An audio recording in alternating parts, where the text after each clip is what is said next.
I just finished work and I thought I'll go down to the beach and record something, but it's so noisy that I'm just reusing footage from the past. Car radios, planes. This is where I put on a long dress and let my hair loose and walk barefoot as I stroke the grasses. I can film myself from 4 different angles, making coffee or perhaps some herbal tea. I used to work for Martha Stewart and the like, so I know all about presenting cottage aesthetic and a dream.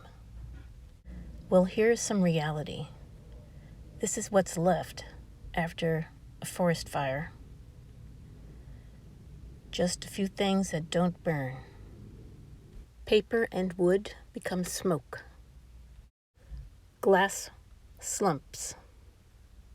Anything made of metal melts, and sometimes it runs downhill and forms puddles that freeze. Brick and ceramic are still recognizable, and it all shatters when the cottage collapses. But what I really wanted to talk about was where politicians come from. And I can already hear you saying, they breed in the sewers. But actually, they are trained. I'll share this from an article in the local paper. Let's call her Smith. She's in the Running Start program, which means the last 2 years of your high school, you are also taking credits at the community college. Is pursuing an associate degree with an emphasis in political science. In high school, she became curious about politics and government when she participated in a World Government Study Abroad program in Amsterdam. She then pursued her interest by serving on U.S. Representative Adam Smith's Youth Advisory Council and working as a page for Washington State's Representative Mia Gregerson. She said, "A year ago, I couldn't imagine I would be where I am today. The professors and staff here are among the most influential people I have met and spoken to. The college has helped me lay a concrete foundation, and I couldn't be more grateful." Her English instructor encouraged her to work as a writing tutor. As she helped students with their writing, she also got involved in a research project that focused on improving the English department at the college. "This gave me the experience I needed to solidify my career pathway in advocacy," she said. She was also drawn to the opportunity of running for the Associated College Student Committee. Although she's dealt with feelings of imposter syndrome and anxiety, she knew she would regret not trying. The election included an open forum where students listened to her share ideas for her position, and she was elected as vice president. She decided her primary goal is to listen to the needs and wants of her fellow students while working collaboratively to improve the college.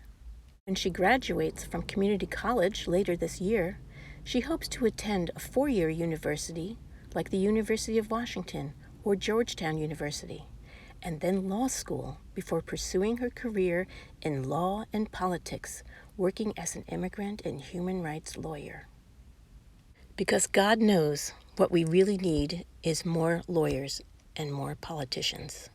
The heck with learning about farming or running a business or creating a new product. It's already hard to get jobs as a lawyer. And AI is going to affect that industry too very soon. I think AI probably wrote this article about her. And this is the part where I'm supposed to be sitting, perhaps at a ladder-back chair by a window of my cottage. Perhaps a close-up of the windowsill with my plant starts lined up on it. Instead, here's a piece of a Toyota. The "Oh, what a feeling" Toyota. I had to say goodbye to this place and that particular dream. I like to think that I gained more than I lost through this. I can raise chickens and ducks and geese. I can milk goats and make cheese and soap with the milk. I can trim a horse's hoof. I can grow a certain amount of food. I can be alone for months without going crazy. I can chase off a cougar. I can get along with snakes. Cross-country Casper and I were talking about our philosophies of freedom. Some of it has to do with not having to put up with BS. And knowing that we have a capacity for resilience. I had to say goodbye to this place on the mountain, but I'm not destroyed. Some people go into $150,000 worth of debt to get less of an education. I've looked at this landscape for so long, I feel like it's inside me now. Which reminds me of the director Anya Varda saying, if we opened people up, we'd find landscapes. In Old English, the word fathom meant outstretched arms, and then it came to mean embrace, a verb, to encircle something with your arms. And now it means to encircle something with our minds. I fathom this place. It's not likely I'll come back here, but if I did, I'd say, fire, I like what you've done with the place. I would love to hear about the places that you fathom.